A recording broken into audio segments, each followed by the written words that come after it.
The smell of gasoline and fuel fumes filled the hull of the ship as the sailors worked tirelessly to try and save her, launching plane after plane as planned. Water continued to slowly flood the ship, and the deadly mixture of seawater and toxic fumes would doom this brand new, state-of-the-art aircraft carrier, ending her career before it even started. Welcome to Shipwreck Sunday. My name is Eleanor. Just a quick disclaimer for our younger audience before we dive in. This story may be disturbing to some, so viewer discretion is advised. Okay everyone, let's get into it. Taiho, which in Japanese stands for Great Phoenix, was an aircraft carrier of the Imperial Japanese Navy during World War II. She represented a huge departure from prior Japanese aircraft carrier designs, featuring heavy belt armor and an armored flight deck, being expected to be able to survive multiple bomb, torpedo, or shell hits and to continue to fight effectively after such attack. She was laid down at Kawasaki Kobe Shipyard on July 10, 1941, and she'd be a modified version of Shokaku. Before we get too far into her story, let's stop and look at her specs. She was a Taiho class aircraft carrier that displaced 29,770 long tons standard. She was 855 feet long, had a beam of 89 feet 11 inches wide, and a draft of 31 feet 6 inches deep. Her complement averaged 1,751 officers and ratings. As for propulsion, she had 8 oil-fired Kampon Rogo boilers capable of generating 160,000 horsepower, which fed 4 Kampon steam turbines that turned 4 propellers. She had a top speed of 33.3 knots and a range of 10,000 nautical miles at 18 knots. Next, let's look at her armament and armor.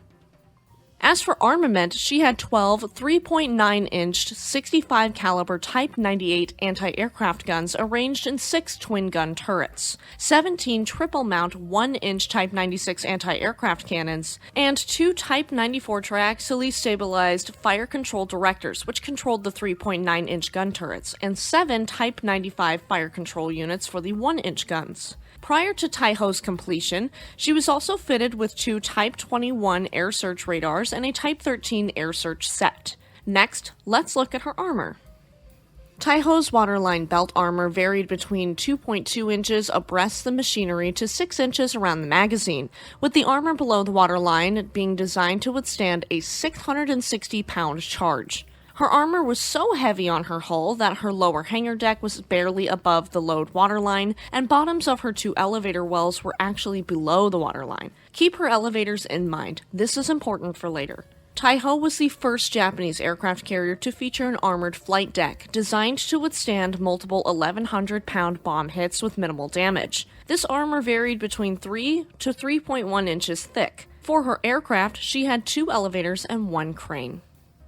As far as aircraft goes, she carried between 53 and 82 aircraft as planned and 65 in combat. At launch in 1944, she had 22 Mitsubishi A6M5 Raisen or Zero fighters, 22 Yokosuka D4Y1 Susei or Judy dive bombers, 3 Aichi D3A2 or Val dive bombers, and 18 Nakajima B6N2 Tenzin or Jill torpedo bombers. By June 19, 1944, however, the day of the Battle of the Philippine Sea, she had already lost 9 aircraft due to various causes and had just 56 planes remaining for actual combat. Taiho was the latest and greatest, but she would not last. Thank you so much to our amazing YouTube members and patrons. If you'd like to have some awesome perks like episodes a full day in advance, join our YouTube memberships today. Okay, my friends, it's time to get into her first and final outing. Taiho was launched on April 7, 1943, being completed and commissioned on March 7, 1944. After several weeks of service trials in Japan's inland sea, she was deployed to Singapore, arriving there on April 5th. Taiho was then sent to a naval anchorage off Sumatra called Lingga Roads, where she joined the veteran carriers Shokaku and Zuikaku in the 1st Carrier Division, 1st Mobile Force. All 3 carriers engaged in working up new air groups by practicing launch and recovery operations and acting as targets for mock aerial attacks staged from Singapore airfields by their own planes. On April 15th, Vice Admiral Jisaburo Ozawa officially transferred his flag from Shokaku to the brand new Taiho to take advantage of her extensive command facilities. Shortly after this, the first mobile force departed Lingga and arrived on May 14th at Tawi off Borneo, where the fleet could directly refuel with unrefined Tarakan Island crude oil and await execution of the planned Kantai Kessen, or Decisive Battle Doctrine, plan known as Operation A-Go.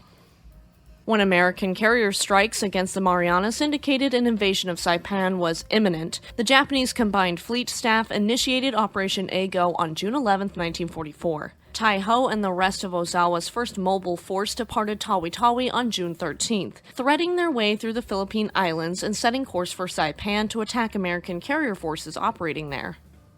Here we get into the Battle of the Philippine Sea, and if you want a more detailed breakdown on this battle, we just released an episode on it last Friday. On June 19, 1944, Taiho was one of 9 Japanese aircraft carriers involved in the Battle of the Philippine Sea. At 7:45 a.m., she turned into the wind to launch her contribution, 16 Zeros, 17 Judy dive bombers, and 9 Jill torpedo bombers, to Ozawa's second attack wave. As Taiho's planes circled overhead to form up, no one noticed USS Albacore, an American submarine, lying in wait. She'd spotted Ozawa's carriers earlier that morning, reached an ideal attack position, and fired a spread of 6 torpedoes at the carrier. One of Taiho's strike pilots, Warrant Officer Sakio Komatsu, saw the torpedo wakes, broke formation, and deliberately dived his plane into the path of one torpedo, and it detonated short of its target. 4 of the remaining 5 missed, leaving 1 torpedo in rotation. This final torpedo hit the carrier's hull on the starboard side, just ahead of the island. The impact also cracked the aviation fuel tanks and jammed the forward elevator between the flight deck and upper hangar deck. With the ship down 5 feet by the bow due to flooding, the forward elevator pit filled with a mixture of seawater, fuel oil, and aviation gasoline. Taiho's captain marginally reduced her speed by 1.5 knots to slow the ingress of seawater into the hull where the torpedo had struck. No fires had started yet, so Vice Admiral Ozawa ordered that the open elevator well be planked over by a flight deck damage control party in order to allow resumption of normal flight operations. By 9:20 a.m., using wooden benches and tables from the petty officers' and sailors' mess rooms, this task was completed. Ozawa then launched 2 more waves of aircraft. Meanwhile, the leaking aviation gasoline accumulating in the forward elevator pit began vaporizing, and the fumes soon permeated the upper and lower hangar decks. The crew recognized this danger, but through inadequate training, lack of practice, or incompetence, their response was awful. They bungled attempts to pump out the damaged elevator well and failed to cover the fuel with foam from the hangar's fire suppression system. Because Taiho's hangars were completely enclosed and the elevator was beneath the waterline, the only way to get fouled air out and clean air in was mechanical ventilation. Ventilation duct gates were opened on either side of hangars sections number 1 and number 2, and for a time, the carrier's aft elevator was lowered to try to increase the draft. But this failed to have any real effect, and air operations were resumed about noon. This required the elevator to be periodically raised as aircraft were brought up to the flight deck. In desperation, damage control parties used hammers to smash out the glass in the ship's portholes. Taiho's chief damage control officer eventually ordered the ship's general ventilation system switched to full capacity and, where possible, all doors and hatches opened to try to rid the ship of fumes. However, all this did was spread the fumes throughout the ship and increase the likelihood of accidental or spontaneous ignition. About 2:30 p.m. that afternoon, 6.5 hours after the initial torpedo hit, Taiho was jolted by a severe explosion. A senior staff officer on the bridge saw the flight deck heave up and the sides of the ship blew out. Taiho dropped out of formation and began to settle in the water, clearly doomed. Though Admiral Ozawa wanted to go down with the ship, his staff urged him to survive and to transfer his flag to the cruiser Haguro.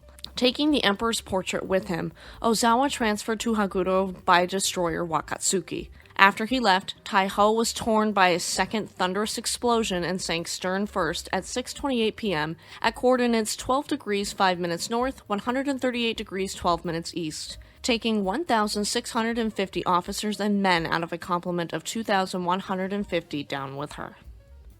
In her first outing for the IJN, the brand new and incredibly advanced Taiho was sunk. The brutal and bloody Battle of the Philippine Sea absolutely decimated the Japanese Navy's forces, and they circled the drain of losing the war. The American Navy pushed forward, and eventually, World War II would come to a nuclear, bloody end. Just a little channel update for everyone here with this episode's posting. I am currently due to have my second baby this week, so I tentatively will have at least a Sunday upload depending upon when I go into labor and other factors. If I do upload this Sunday, it will be a double feature on SS Principessa Yolanda and SS Principessa Mafalda.